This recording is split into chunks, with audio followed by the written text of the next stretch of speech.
Yo, what up, and welcome to a new Lightyear video.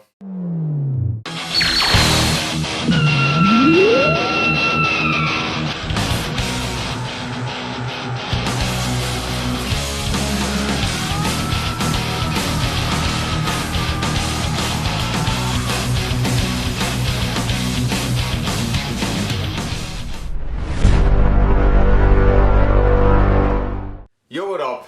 And welcome to a new Lightyear video. Now this is the big one, and that's of course my movie review. Now, oh man, it was a tough journey to get to this point, because one of the first thing I'll say is that the woke media ruined the build-up to this movie. Straight up killed it, murdered it. It literally put such a negative taste in people's mouths already before they even saw the first couple of trailers and like small clips for the movie. Like, the woke media absolutely ruined it in regards to the build up to this movie. Like, that's straight up one of the reasons why this movie wasn't as successful as it could have been. And yes, I will make a separate video on the certain amount of ways, whether it's 5, 7, like I'll analyze the movie again. I'll make a separate video for it in the future called maybe 10 ways the movie could have been better, and put a link to that video down in the description below, because I don't think I should critique this movie without coming up with a creative solution, and so I will provide that in that next video. So yeah, more Lightyear content is already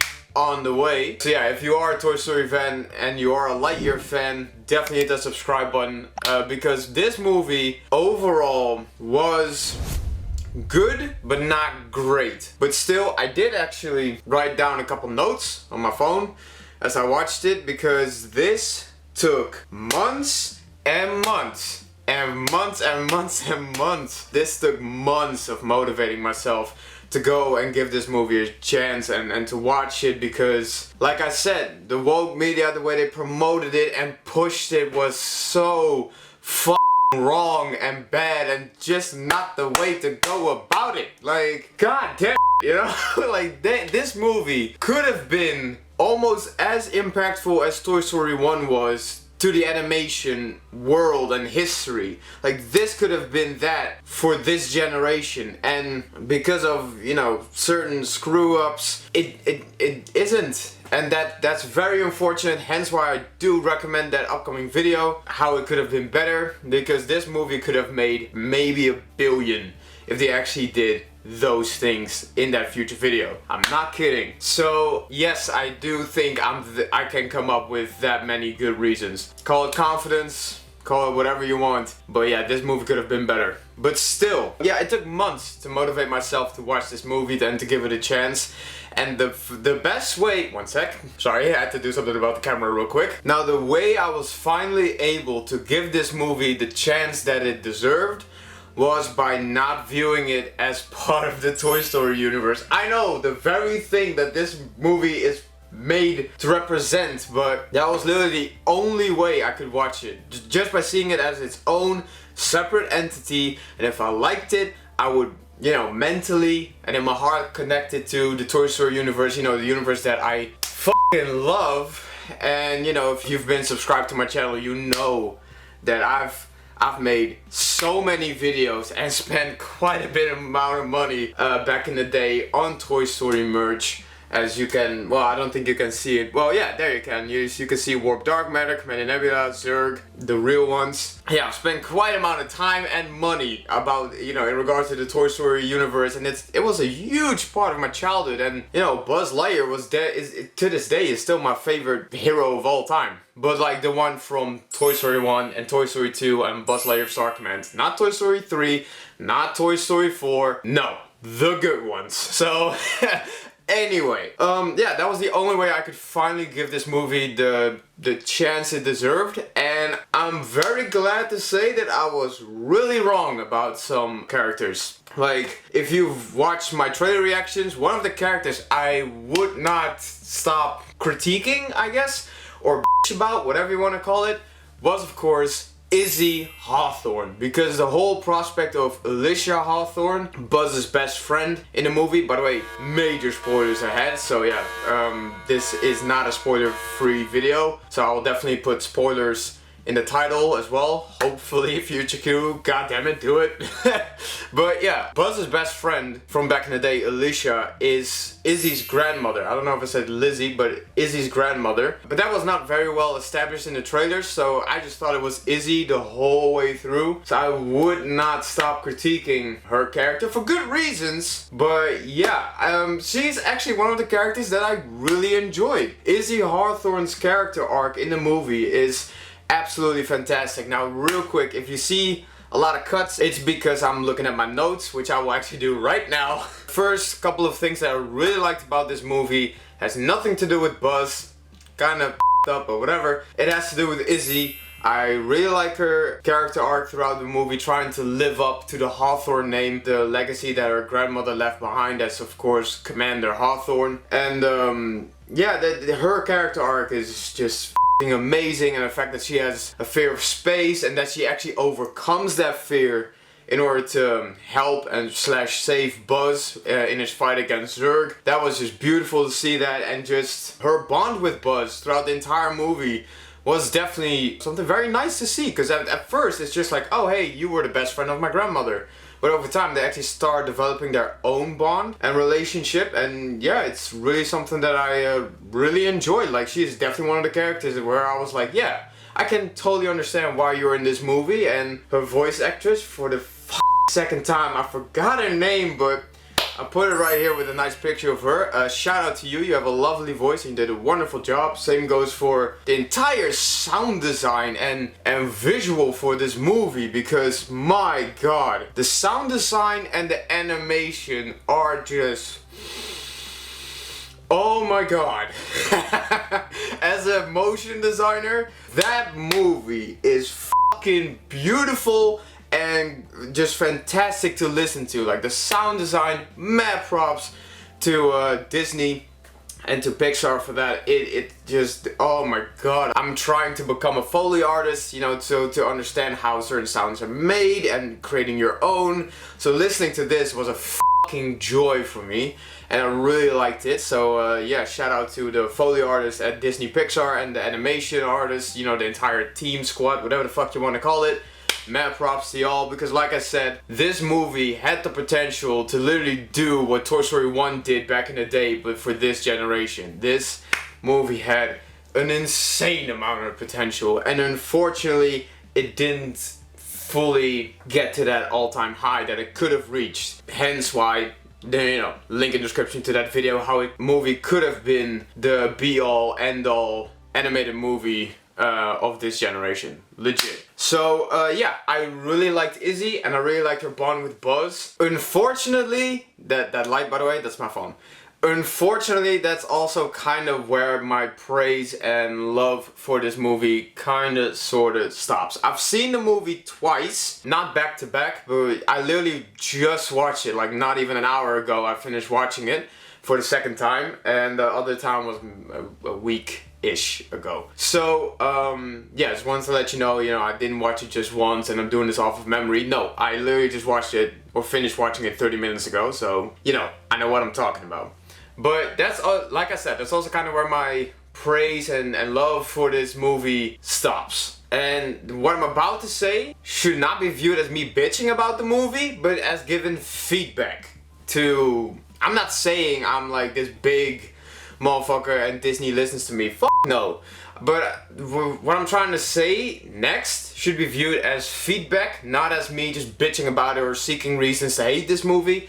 These are just things that just stood out in a negative way, unfortunately. Starting with Mo and Darby. Not to hate on the characters or Taika Waititi and the voice actors for Darby Steele, but those two characters are very generic. We have seen these type of characters in different movies as well, and that's one of the major things in regards to this movie. It feels very nostalgic without really having any reason to make you feel nostalgic. The only reason how it can make you feel nostalgic is because it's Star Command and because it's Buzz Lightyear. Those are the only two reasons. Oh yeah, and the new Zurg.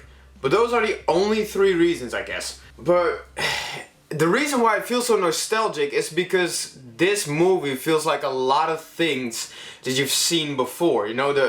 Again, spoilers, Alicia's death seemed eerily similar in regards to the feeling and the tone and everything to the movie Up. And Up did it, of course, a million times better, and that movie is just phenomenal. But yeah, this movie feels really like a combination of a lot of comedy movies and a lot of previous work. And you know, if you're a subscriber, you know how fucking much I hate it when they grab something from the past and just copy paste it with a new lick of paint on it and call it good and done. It's like, no, you dumb motherfucker, no. So yeah, and with Mo and Darby, they could have easily been XR and Booster.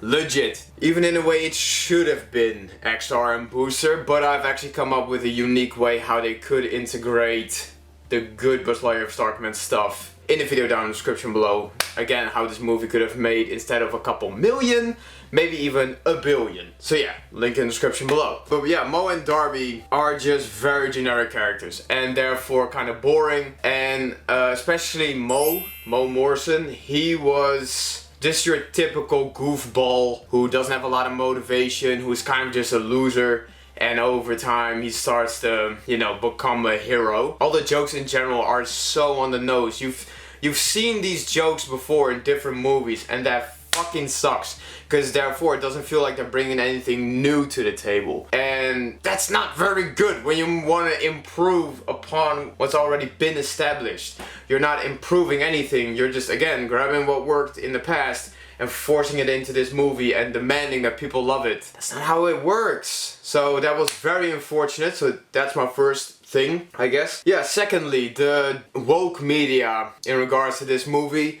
without coming across a certain way that I'm just not, the media killed it. Straight up, with the whole, there's a gay kiss, there's a this, there's a that, there's like, stop with that fucking pushing shit, you know? Like, first of all, oh my god, this is gonna be tough how to explain this properly. Okay, first of all, the best way to make people warm up to these identity politics that y'all got going on, the best way to do it is to just be cool about it and not force it into someone's face or down their throat demanding that they swallow it, you know? I know it sounds a bit sexual, but you know what I mean? Forcing it down people's throats, demanding that they accept it, is not how people will accept it. The way you go about it is by not changing a character, like do an entire 180.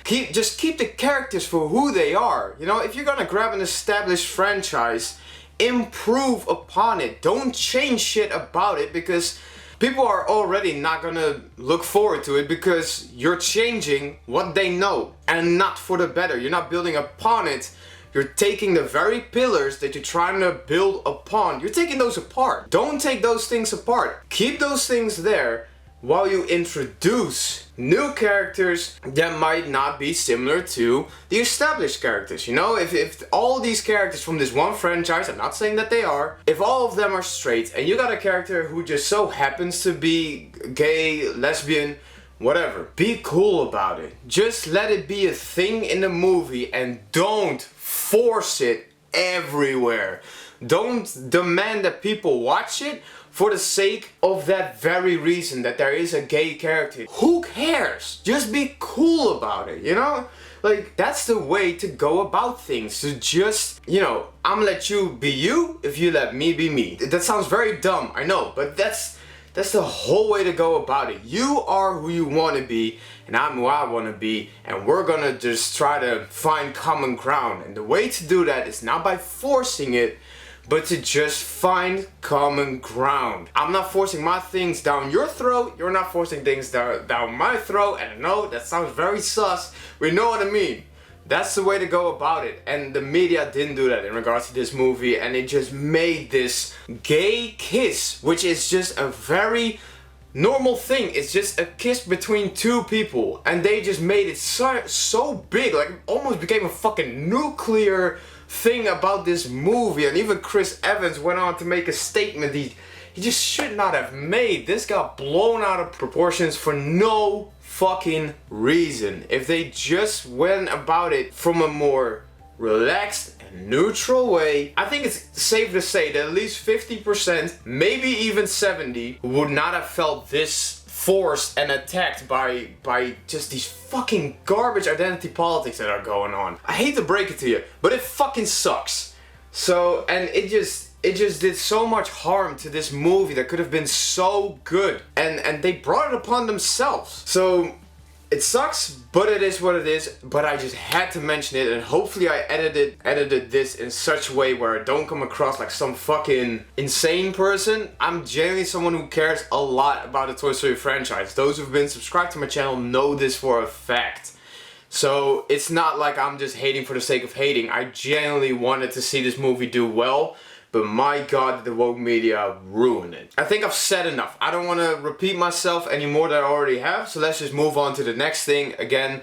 And try to keep it cool. Try to, you know, relax. You know, we just vibe. But I just had to point it out real quick. Because otherwise, I don't know. It just had to be discussed real quick. Number 3.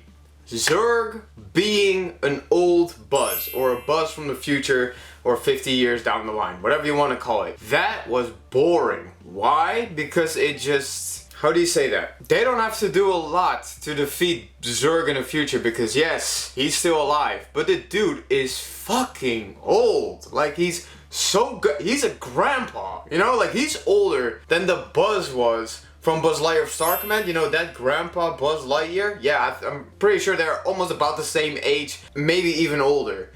So yeah, they just have to run out the clock if they want to defeat this Zurg. But then again, with all the upgrades that are now part of the new Space Ranger Corps, Zurg doesn't stand a chance, straight up. And that was definitely actually something that I really enjoyed about the movie. The fact it was a prequel in a way, like we literally saw the entire Space Ranger suit, you know, like throughout the entire movie be upgraded with many different things. You know, it already has the wrist communicator, which looked fucking awesome.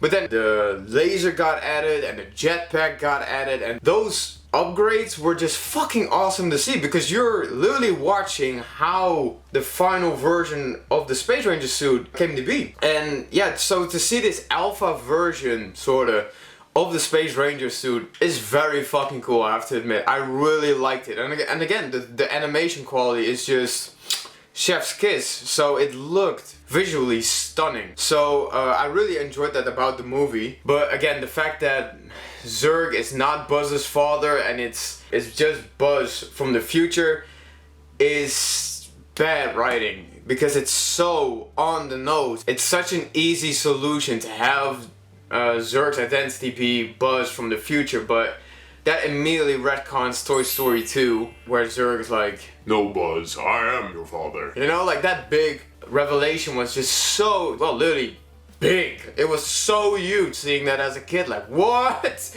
You know, like in the video game, that Zurg straight up killed Buzz with a utility belt, you know, shot the top half of his body clean off, even though it's a video game, but you know what I mean. So the big reveal that that's actually Buzz's father is enormous, and Buzz Lightyear Star Command actually turned that into a joke. You know, where Zurg's about to lose against Buzz, he's like, "Buzz, I have to tell you something, I'm your father." And it's like, wait, what? And then, you know, Zurg's like, "Just kidding." But because he said that line, it kind of never leaves your brain. I mean, you keep thinking about it, and to this day I still think that Zurg actually is Buzz's father, and in my Qniverse Buzz Lightyear Star Command Season 3, we're definitely gonna explore that a little bit more, so yeah, be on the lookout for that. But anyway, yeah, that's definitely not something that I liked about the movie, the fact that Zurg is just Buzz from the future, and he's a fucking grandpa. They just need to run out the clock, and they've won. The only way this new Zurg could stand a chance against Buzz if he would actually find a new way with the technology he stole. He didn't even create it, he borrowed it. Anyway, the only way he could do it is by creating some sort of formula that would make his body younger, and therefore, you know, he would maybe abandon the name of Buzz and just go by Zurg from that point on. Maybe he would grow a beard, that would be nice, I don't know. But that's the only way this new Zurg could stand a chance against the new Space Rangers. Straight up, that's the only way. So if this is, I don't think they're gonna make a sequel to Lightyear, but if they were, I'm sorry, I just spoiled the fucking sequel, because that's literally the only way they could have Zurg stand a chance. So, whoops! So, yeah. Anyway, on to my next point. Well, the next point is basically a simple one. Buzz. And it's the main thing a lot of people have said, and I fully agree with it. I don't believe for a single second that this is the Buzz Lightyear that Andy fell in love with as a character. I don't see it. I don't see how Andy was just blown away by this Buzz Lightyear and was like, oh, I need to have a figure of this, you know? Like, he's just as amazing as my Woody. No. He's not. He's just, no. He's so far from the Buzz Lightyear we know, both the Toy Story variant as well as the Buzz Lightyear Star Command variant, and I know that they never intended to, no matter what shape, way, or form, try to be respectful towards the Buzz Lightyear Star Command stuff, I know. But fuck me, did they fuck it up a lot. Like, to the point where it's just sad. You know, but this Buzz Lightyear is just so far from the Toy Story variant that it's just kind of like, how in the hell are y'all supposed to be similar? Like, how? You know, like, yeah, this Buzz Lightyear says basically almost every line that the Toy Story variant says, which is understandable because you're trying to connect the two, but at the same time kind of lazy writing, because therefore Buzz doesn't bring a lot more dialogue to the table, like new and innovative dialogue. It's just the same shit that you already heard before, to the point where the first time I watched the movie I was literally thinking, like, you know what, I think I could straight up just grab Toy Story 1 and Toy Story 2 and grab Buzz's lines, you know, the Tim Allen Buzz Lightyear's lines, and just put him over Chris Evans' lines in the Lightyear movie, and I would enjoy it even more. I'm not hating on Chris Evans, I'm really not, but that's one of the easiest ways this movie could have been better if they had just picked Tim Allen, or which is so obvious that they would have chosen Tim Allen, but they didn't choose him for some very bullshit reasons and went with Chris Evans. I can understand why they would choose Chris Evans. Again, he has a lovely voice, but he literally sounds like if Tom Hanks and Tim Allen had a love child. I'm not kidding. There are literally some moments, especially when they're at this mining facility, where for a couple seconds, I was like, yo, is that Tom Hanks? I'm not kidding. You might say I'm bitching or I'm reaching, but legit, it sounded eerily similar to it. Like, Chris Evans legit sounds like if Tom Hanks and Tim Allen had a secret love child. Like, that's Chris Evans' voice. I hate to break it to you, but yeah. But again, Buzz's character, I just don't see how it's the same, and I don't see how it inspired Andy to the point where he's like, this is my new favorite toy. I don't see it, and I don't understand it in any way, shape, or form, and that's definitely something where they just fucked it up. Yep, got another one for you. And that's just how I am, man. Like, I wanted to make a proper movie review, so I don't know how long this is. I'm gonna do my fucking best to make it not as long as I think it will be. But anyway, I'm gonna do my best, but I wanted to make a proper movie review because, like I said, I have a fuck ton of love for both the Toy Story universe and the Buzz Lightyear Star Command universe, so I wanted to do it properly, you know, go hard or go home, basically. So my next point is actually the rookie. Now, I don't know his name, Featheringham. They turned that into a joke that he has such a fucking long name, and in the next Lightyear video I will hopefully have practiced saying his last name so I can just fucking, you know, nail it. But the rookie was definitely a huge missed opportunity because there are so many time skips in this movie, and I would have loved to see him actually interact with not just Alicia, who got older, but also seeing the rookie develop into, well, proper Space Ranger. Maybe he would become the next captain or even commander at some point, you know what I'm saying?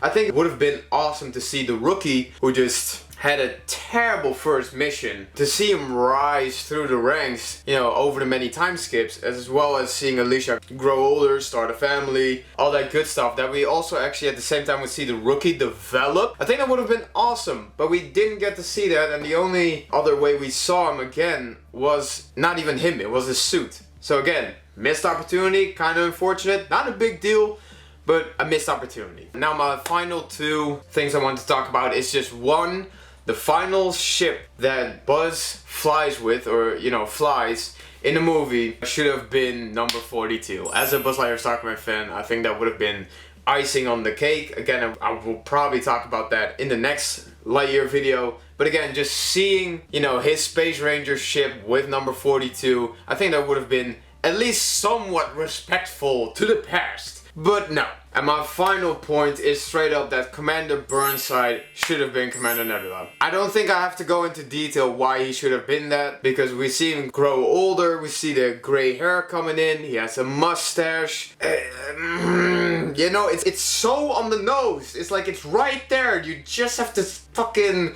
name him Zeb Nebula and we would have been cool. You know, but no, they just had to create this new character who's eerily similar as a character, but doesn't have the same name. Why? It just feels like, it really just feels like it's pissing in the wind. It really just felt like a fuck you to the original fans. And that's never something you should do, no matter which franchise, no matter if it's a book or it's a movie or it's a series. You should never indirectly say fuck you to the original fans of that series that you're building upon, because you're just pushing them away, period. So yeah, kind of unfortunate. It really felt like pissing in the wind, and again, I think I've pretty much summarized my points.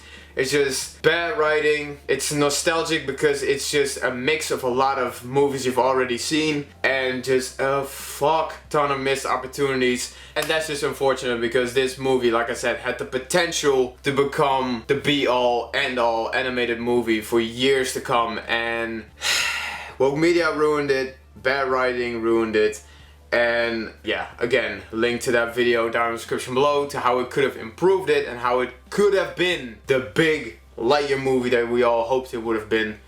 And I think I've rambled on long enough, so if you've stuck around long enough, thank you so much from the bottom of my heart. If you liked the video, definitely give it a big thumbs up. Now, if you would like for me to draw you as a Space Ranger, I'll put a link to my Patreon page down in the description below. Select the different type of rank you would like for me to draw you as a Space Ranger, whether that's as a cadet, as a regular Space Ranger, a legendary Space Ranger, or even as a commander. Select that tier, become a member, and I'll happily draw you as a Space Ranger.